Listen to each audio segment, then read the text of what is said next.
Hi, I'm Caroline, a yoga teacher with a special interest in menopause based in Edinburgh. And hi, I'm Dr. Claire, a GP with a special interest in menopause based in North London. Together, we are the Menopause Sisters, and we are here to guide and support you through your menopause journey. So Happy New Year, Caroline.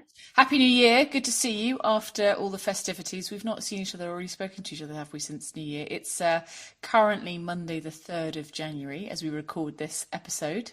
Yeah, and we're both still recovering from lots of busy festive times. So typically this time of year, we think about New Year's resolutions, don't we? We think about changes and goals for the coming year. Have you got any? Have you made any? Do you make any? No, I don't make resolutions because I feel like just setting yourself up to fall, actually. And I was having that discussion on New Year's Day with a friend who was not drinking for January, and again, never have done that. I've got a January birthday, so not that I drink a lot, but I would like to think I might have a glass of wine on my birthday. So no, I have intentions more, which is obviously slightly more in line with yoga. We call them sankalpa. You make an intention for your practice, and so yeah, I try to encourage people, friends, participants of my classes to make intentions. So it's the possibility of veering off path. You know, it's not one straight line, one goal, one aim. It's just an intention to, perhaps for me, eat a little bit less chocolate would be good.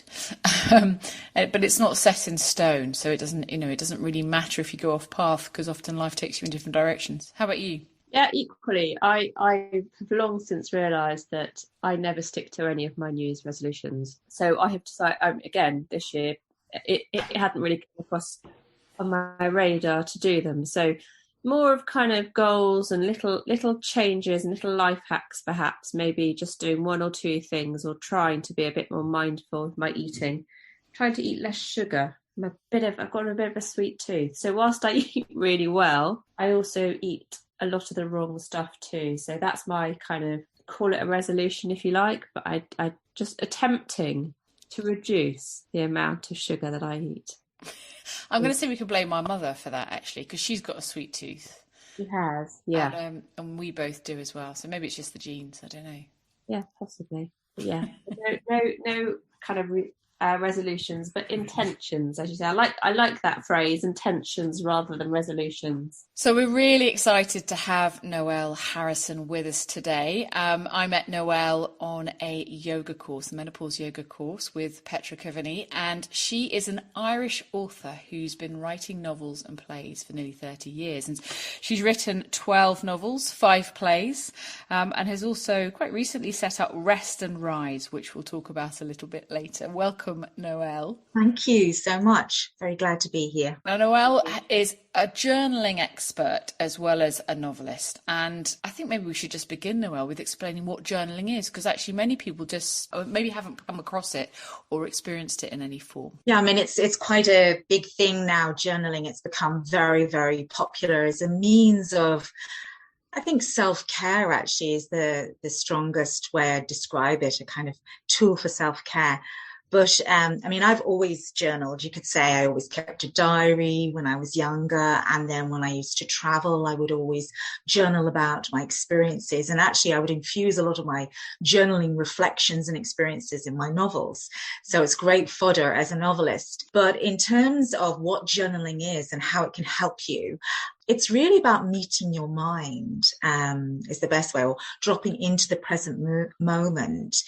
I like to describe my journal as a room of my own. So I think it can be a really useful tool for those of us who maybe have very busy lives with lots of people making demands on us that we want, demands we might want, but your journal is time for you, time and space for you. And it's just a place where you can write whatever you want, express any feelings or emotions or process things going on in your life, because it's your private space where no one's supposed to read your journal apart from you.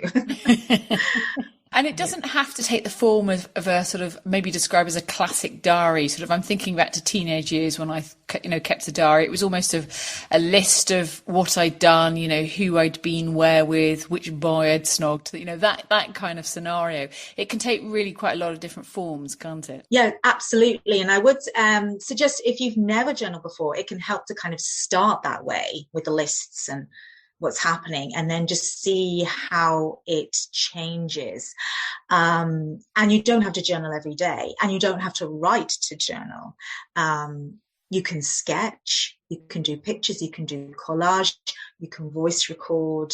Journaling can actually take many different forms.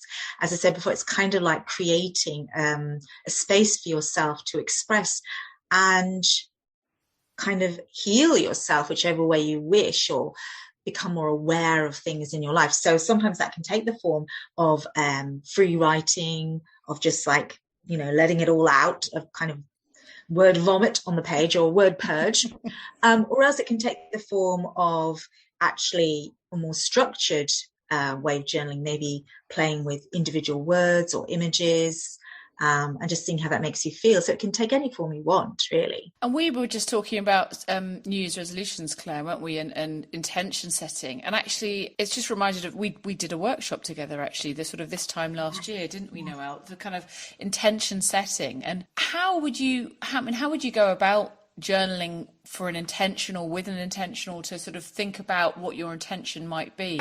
We were talking about intentions rather than New Year's resolutions, because it just gives you that permission to veer off path a little bit more. Yes, I don't really like the concept of New Year's resolutions, because they always sound a bit judgmental, don't they? Yeah. It's like a judgment on yourself, whereas intention setting is very, very different. And I think I think intention setting is connected into actually thinking about purpose, which can sound quite a heavy concept, but really what purpose is actually being confident in what brings you joy in your life, being confident about what you love, what you're passionate about, and exploring that, which you can do in a journal. And as you explore this, asking yourself the question, well, why? And that brings you that sense of purpose, and that brings you the intentions you might want to set. I think there's nothing better than that feeling of feeling that you really kind of are in your authentic self, which I know it sounds a little bit I hope that doesn't sound pretentious, but it's quite simple, really. It's just working out what you love, and a way of doing that in your life. And there should be a way for everyone to do what they love. Yeah, and I think it sounds like a really lovely concept to be able to kind of write down the things that bring you joy, or at least try and work that out within a journal, whatever your means are, because I guess also what it means is that you by default then perhaps uncover what you don't like. And I guess that's equally as important, isn't it, to have that almost yin and yang, just sort of what am I getting joy at, but particularly what am I not getting joy at? Yeah, absolutely. It's a really great way of working that out. And the other thing I find very helpful with intention setting, because I love making goals for myself, things I want to achieve, but I always ask myself, well, this particular achievement, what is the feeling I want to attach to that?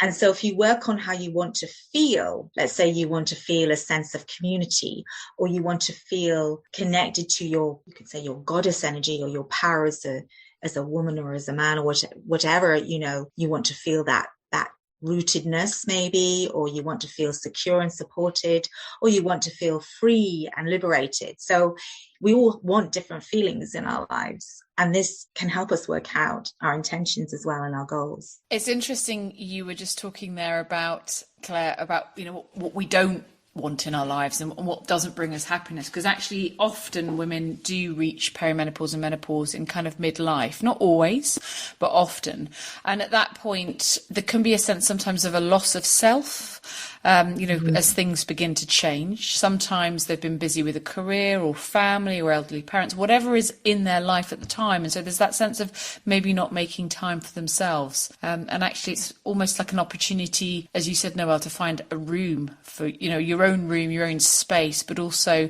to rediscover yourself and perhaps what you would like to rediscover or explore. Absolutely. I mean, journaling is important whoever you are at any time of your life. But I think it is incredibly powerful if you're experiencing perimenopause, menopause, and postmenopause at any of those stages. It's such a powerful tool to help you get through that process. It can't be underestimated because there's so many things going on. And many different experiences for different women going through these transitions. For some, they might suddenly find themselves in a life they don't really want to be in, but they don't really know how to get out of that edifice they've created. It's extremely frightening. And so journaling can help you little step by step, maybe find a pathway through.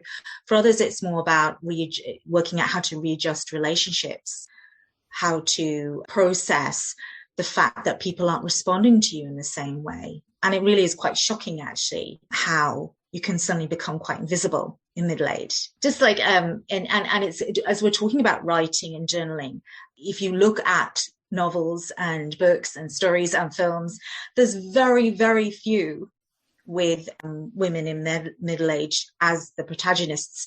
And if they are, they're usually a baddie or like a witchy character, or else they're kind of dowdy or a jokey character. I don't know why I'm thinking of the recent James Bond film, but when I went to see the recent James Bond film with my son in the cinema, and we were like, we enjoyed it, but I came out and I said, well, do you know what? I'm really sad that there were so many great characters in that film, and there was older men, there was middle-aged men, there was young men, there was beautiful young women. There wasn't one middle-aged woman in it. Yeah. Why not? Like, most of the people going to see that film is probably middle-aged women, and it's the same with novels.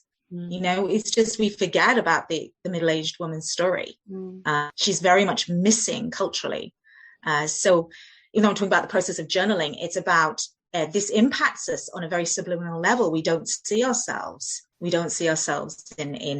media, and so this makes us feel we kind of should hide our light. And actually, on the other side, I feel for a lot of us, and particularly as you get through menopause and come to postmenopause, because I'm in postmenopause, you actually get to a stage where you go, well, no, actually, you will listen to me, kind of thing. And so you kind of begin to not give a shit. And of course, I mean, if you look at the history of witch trials, I know I'm going off tangent here, but if you look at the history of witch trials in Scotland in particular, most of those executed were post childbearing years women, because they were mouthy or difficult. Or we find our inner strength, don't we? We come out the other side. Yes. And we find our inner strength or our inner voice often as well. And it's interesting what you're saying about just the Bond movie and generally being invisible, women of midlife being invisible, because actually, as you say, they're invisible, whether it's a film, whether it's media, whether it's presenters, whether it's authors, whatever it might be. And actually, if you can't see yourself reflected outside of your own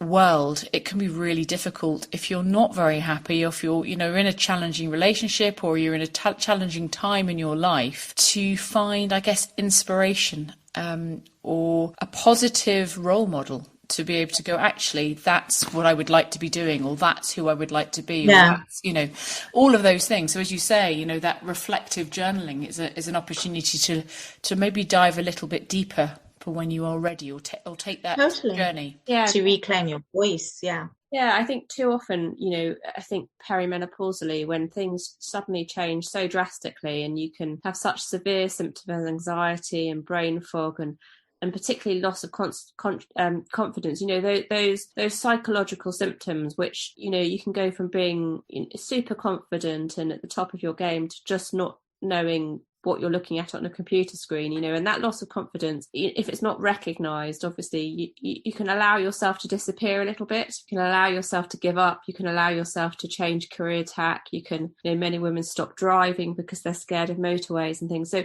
the impact on mental health is significant. So I guess from a GP point of view, actually, if you can document whatever it is, your emotions, your feelings, your intentions, actually, I think that can be really beneficial, because you don't necessarily need to share that with anyone. You're sharing it with yourself, but you're recognizing it. And I think recognizing those emotions is so important perimenopausally, because actually, if you can then look at it and go, actually, what is going on? This is not how I used to be. What's changing? How can I make this better?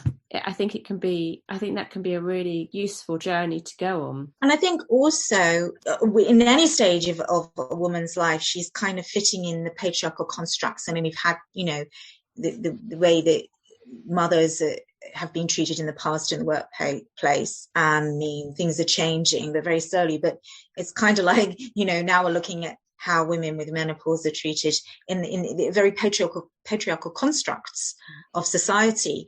And so when you journal, there's something you can tap into there that is the power of the feminine. And I'm not talking about man, woman, I'm talking about feminine energy that men can have as well, that whatever gender you are. And it's about this creative, nurturing energy that you can tap into when you journal, that you can enjoy that pleasure of creativity on the pages of your journal, the freedom that this isn't to do with an assignment or has to make sense or has to fit into any box. This can just be whatever you want it to be, I just love that idea of, because all too often as a medic, you're very kind of, it's straight, less so these days, but it's got to be straight down the line. It's this way, or it's no other way. You can't kind of vary from that perpendicular line, because it's just, that's what it is. But to not have, there's not a way to do it. There's not a right way. There's not a wrong way. It's just what comes into your head at the time, what you're thinking, what you're feeling, is a really lovely conceptual way, I think, to think about journaling, because it's a very new idea to me. And I love the fact that it can be writing, or it can be drawing or sketching, or it can be imagery or just collage. I think that's, using, for some of us, using our hands, just making something is just absolutely powerful, isn't it, as writing? Yeah, no, the creative energy. And I often, because writing is my job, when I journal, I often draw pictures. Okay. Because that's my free expression. Whereas I tend to, when I'm writing, I do tend to start creating characters and storylines. And I stop, journal. So for me, I do enjoy making pictures. And that's why it can be anything. I do a class called Write from the Heart on Saturday mornings. And I guess it's a creative practice, but basically you can do whatever you want. So it kind of begins with a guided meditation and breath work. And then people do whatever they want. They can journal, or some people paint. Or I had one girl came one week and she made a skirt in 45 minutes. You can do whatever you want.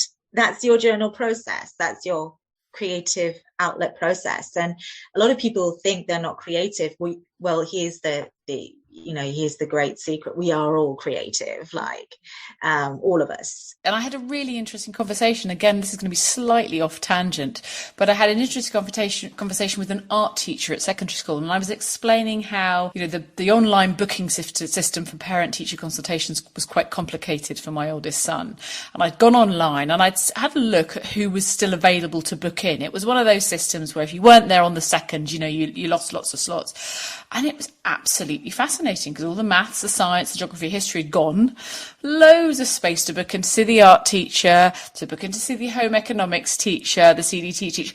But those were the people that I wanted to see, because I thought, for me, that's obviously, I'm from a creative side, a creative background. You need a creative thinker for the world to go around. So I'd had this amazing conversation with an art teacher that I bumped into recently, and I was explaining this story, and she said, yes, this is the biggest kind of disbelief or misunderstanding, that actually we all have creativity in us, and actually it's trying to tap into that, because everything needs creativity, from businesses to art schools. It's not just about art and graphic design and all the kind of classic subjects that you might then think of as creative. And it was a fascinating conversation. Tapping into our creativity will help us in our everyday lives and in our careers, if that's where we're at. Absolutely. It's about resourcefulness, and imagination, and that can be applied to whatever your chosen path is in life. And I think it's really sad the way the sciences and the arts are split up in schools, and you're kind of pushed along one path. We're going off tangent here completely. I don't know what's That's a perfect moment, actually. That's a perfect moment. Now we'll take a break there and we'll listen to a message from our sponsors. UK Health Radio, the station that makes you feel good.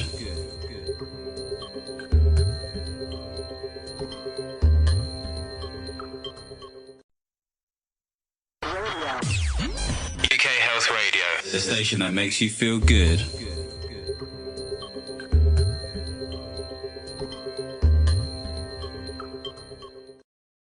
Welcome back to UK Health Radio. You're listening to the Menopause Sisters, and today we have Noelle Harrison, a novelist and a yoga teacher, which we haven't actually tapped into there, actually, Noelle, have we? And that's obviously how we met, and you've set up Rest and Rise, and you do some meditative and, is it restorative yoga around journaling to help people tap into that space and that time. Yeah, I set up Rest and Rise with a dear friend of mine who's a very experienced yoga teacher, Lizzie McGee. And we had a very clear idea about what we wanted to do. It's an online platform, but we wanted to create accessible, really short morning practices that put forward this idea of you don't have to rush in the morning. You can arise a little bit more mindfully with presence, a little bit more gently with care for yourself, and create a little kind of morning ritual for yourself that's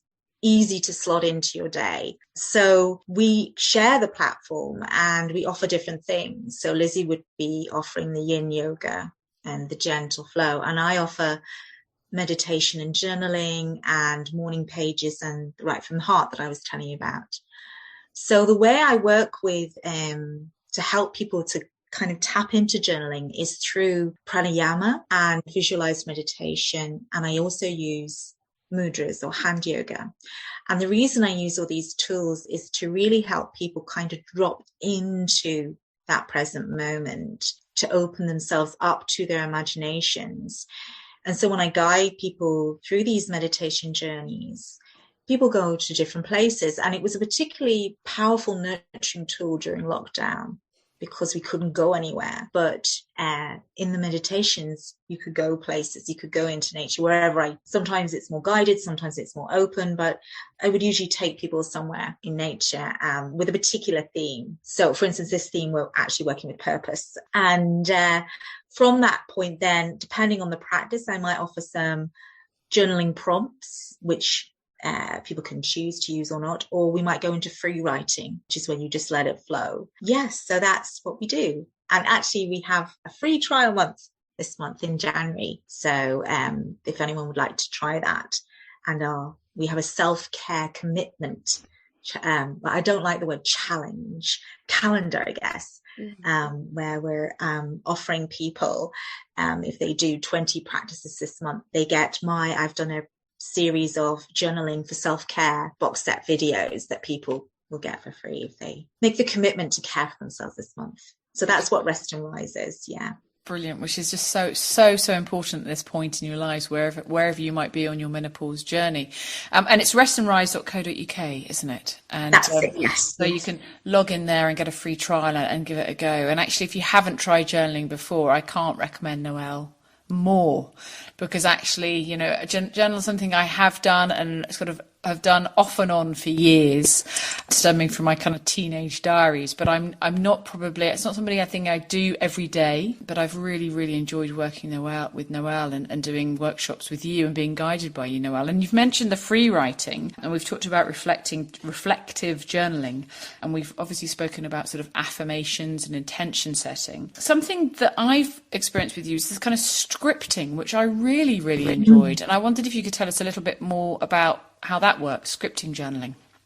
Yeah, I love scripting. So I came across this a while ago, and it's quite a popular form of journaling. I don't know who I didn't invent it, so I don't know who invented it, but I absolutely love it. So I guess it's a manifestation technique. So it's about putting yourself in a really space where you feel abundant, where you feel affirmed in your intentions. And it's quite a simple idea, but the reason I love it so much is it kind of brings in a little bit of storytelling.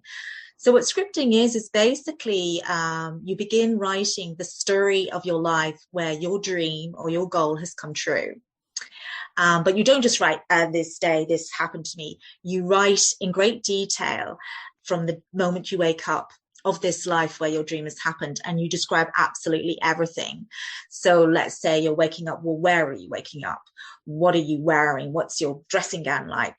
What are you eating for breakfast? What does your room look like? Where do you live? Every little detail. And so as you write this scripting, you find yourself bringing in things in your life now, actually, that are or things that are very easy to attain.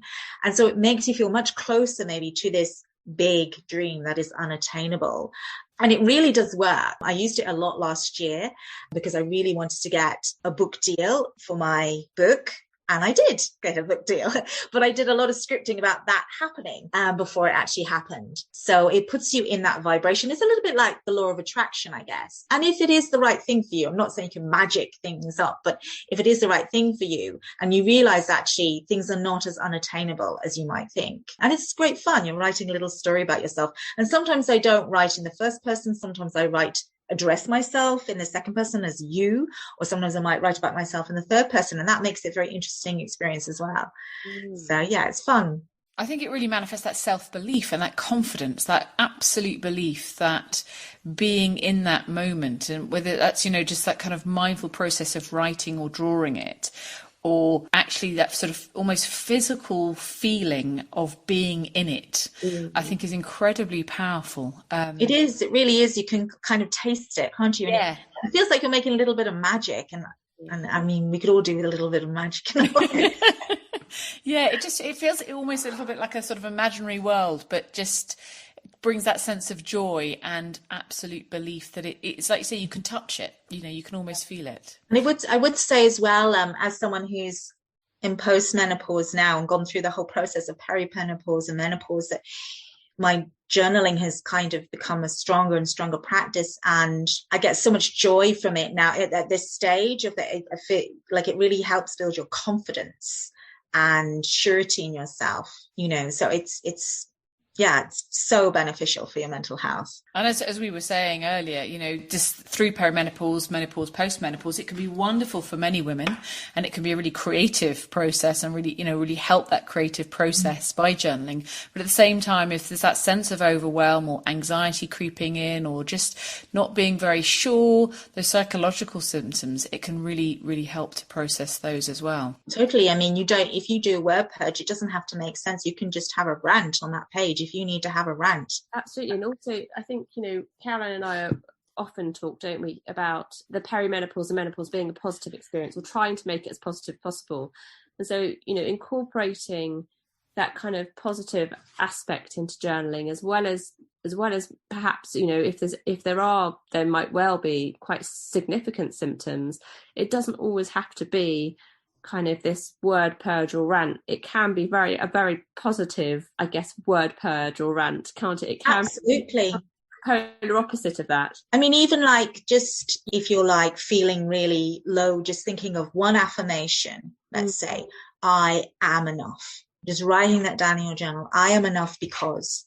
Yeah. And just even if you can't think of something, just write it again. I am enough because. I'm enough because. And eventually the words will start coming. Words will start tumbling out. Yes, because. Just something simple like that. And the other thing I would say as well, because personally, I remember, and it doesn't happen to me anymore, but one of my symptoms of menopause was I would wake up at 5 a.m., heart racing, filled with anxiety. I didn't really know why. Couldn't go back to sleep. Get the journal. Write in your journal. Yeah. And it doesn't really matter what you write, but you might find yourself actually enjoying the journaling early in the morning, maybe listening to the birds singing, writing about the light as it comes into your bedroom, just simple little things. And you've created something beautiful on your page. You've maybe written one beautiful word or an image or drawn something, and rather than tossing into it and going, I can't see, creating something out of that space. So many women would perhaps grab a phone or get up and make a cup of tea, and actually using that symptom of often so many women do get, wake up at 4 or 5 in the morning, can't go back to sleep, and just using that time quietly can be incredibly creative, productive, and actually that little bit of self-care to start your day. I love that idea, because I talk to so many women about insomnia or kind of waking up periodically through the night in the perimenopause. And so many women just toss and turn and lie awake, and some of them get up and they, like you say, Caroline, they make themselves a cup of tea. But actually what you're doing is you're activating your cortisol, you're activating all those stress hormones which keep you up more.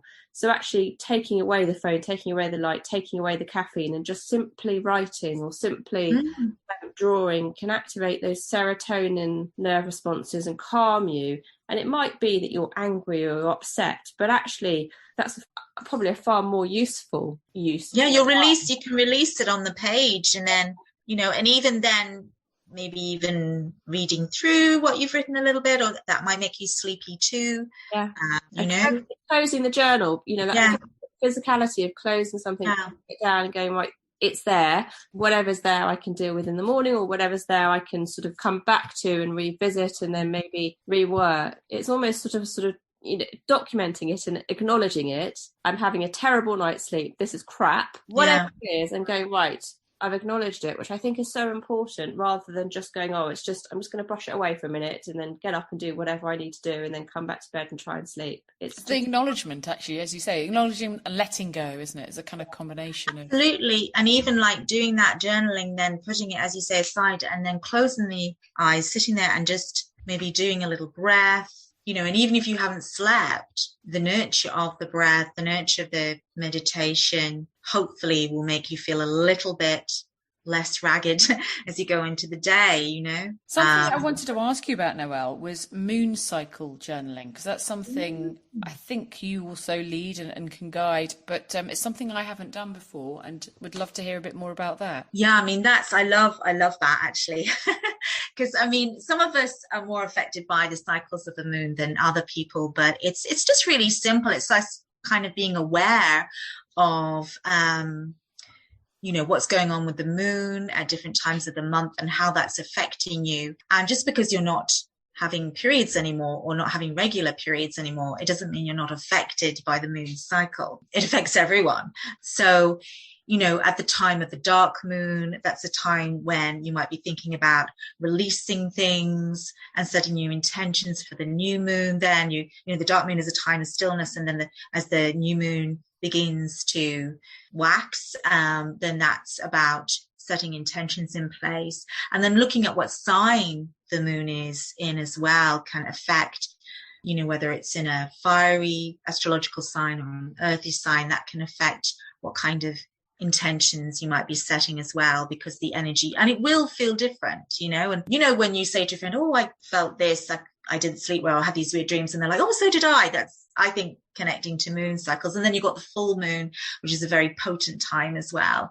We're all affected differently. Some of us are affected more by the full moon, some by the new moon more. But there is a great book, actually. I think the author's called Kirsty Gallagher, Lunar Cycle, and she has lots of journaling prompts in it. Sure. There's another lovely book that I gifted to a friend for Christmas, actually, by Nikki Strange, and that moon cycle journaling. It's beautiful as well. It's got lots. I know that one, actually. That's a beautiful one as well, actually. Yeah. We'll take another break there and listen to some more messages from our sponsors. UK Health Radio, the station that makes you feel good.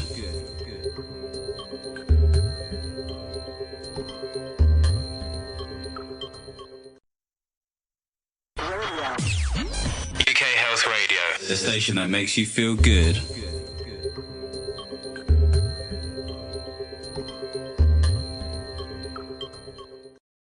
Welcome back. We're talking to Noelle on the Menopause Sisters show. And Noelle, we've not talked very much yet about your books as well. We've covered the different, styles and types of journaling, and your Rest and Rise platform, where you guide people to tap into their creativity.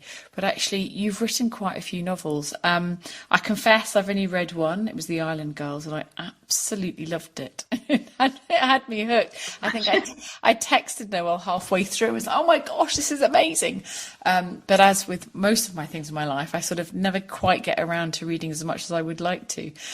So have you got a recent book? I think there's a book coming out, or it's just launched. Yes, I've had two other books since then, actually. The last book is called The Girl Across the Sea, and then the book before that was The Boatman's Wife.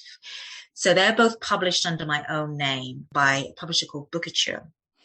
And you can get those in audio or Kindle or in print version. I love writing historical fiction. but my purpose is very much about writing women's stories, and not just stories of the wealthy and privileged, stories of those who've really had their voices kind of hidden in the past. So my latest book, The Girl Across the Sea, is set in two different time periods, in the 1920s and 30s in Ireland and America, and then in Ireland in the 80s.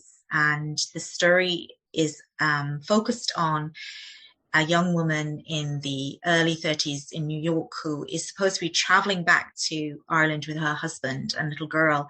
And on the eve of the boat departing, she makes a decision to abandon her family because she just cannot go back to Ireland because there's a big dark secret that she can't reveal. So that's how the story begins. And she's the grandmother of a character in the 80s in Ireland who decides to find out what happened to her. And so we follow the journeys of both women who are going through big challenges in their lives. So the book set in the 20s, the part of the book set in the 20s and 30s, also delves into periods of history that I'm really interested in, such as the Great Depression in America. She goes on a kind of road trip, this character Ellen, across America, but also the Civil War in Ireland, which hasn't really been written about much, which was a really tragic, violent period of history in Ireland, when literally families were torn apart, brothers against brothers. So that fascinated me. So that's those books. But I also have another book coming out next year under a different name, which is about witch trials, which is slightly different genre. It's historical fiction, but with more magic realism sewn into it. So it's a little bit more, just slightly different style. And that's published under the name Anya Bergman and will be out in January 2023, published by Bonnier Sapphire. So I'm really excited about that. I'm quite excited about that one as well. They sound amazing. It's based on true events on the island of Vardø in Norway. I lived in Norway for 7 years, and I just got really obsessed into researching witch trials at that time in Norway. So I spent a lot of time researching it. I'm very passionate about the subject matter. And you've touched on how journaling helps your creative writing process for your novels. And, there are many people that, sort of think, oh, I'd love to write a book, or I'd like to tap into that side of myself with the potential to write a book. And how would you suggest or recommend people get started, whether that is with a book in mind or just wanting to tap into their creativity again, if they feel they've kind of lost touch with it? Well, it's quite simple. Write, write with try not to put too much pressure on yourself. Just enjoy the process of writing. So a lot of us, when we start writing and we want to write a novel, we kind of want to run before we can walk. So we put very high demands on ourselves and expect us to immediately write beautifully. And I can promise you, no author, even prize-winning authors, their first draft is always a bit of a mess. And I think with experience as a writer, you realize that you have to kind of vomit out the first draft, which will be quite messy before you can actually craft it. And I think a lot of times when people start writing, they expect it's going to be perfect. And I would just say practice writing, like any skill, like any craft, like any training. So I like to compare writing to running, bizarrely. So there's a wonderful book by what I talk about when I talk about running, and it's Murakami. Brilliant. Haruki Murakami, that's it. Anyway, sorry. But he's an amazing author, but also a long distance marathon runner. So he runs like 80-kilometer marathons, but he compares the process of writing a novel to running a marathon. And he says that, you need the 3 skills you need are focus, endurance, and talent. So it's not just, and talent he talks about is something that you can nurture yourself. Mm-hmm. So we all have a voice, okay? We all have expression and a voice. We all have stories to tell. So some of us might have had experiences in the past, usually when we were children, when either teachers or parents told us we couldn't write. And we've got it in our heads that creative writing is something to do with English grammar and school writing. It's got nothing to do with it. It's a completely different discipline. So we need to kind of deconstruct that to begin writing. And then if you want to write a novel, then to really, and this is where the yoga comes in, to really bring yourself into a place of deep focus. And that's where yoga can really help you. When you move your whole body through the practice of yoga, connect to your breath, you can help yourself drop into that stillness that helps you focus as a writer. And then endurance is to make sure you get to the end of that book. So yeah, so I've kind of gone into a lot of detail there. I just would say, if you want to write, if you've got stories to tell, enjoy the process of writing. Just start writing without any preconceived idea about having to be published. Just write for the joy of it, and then see what happens. Thank you. Fantastic advice. And actually, for those who would just like to try journaling to process emotions, feelings, whatever is going on in their lives at the moment through perimenopause and menopause, they can all join you on Rest and Rise and try the free trial and just get your expertise and guidance this month of January.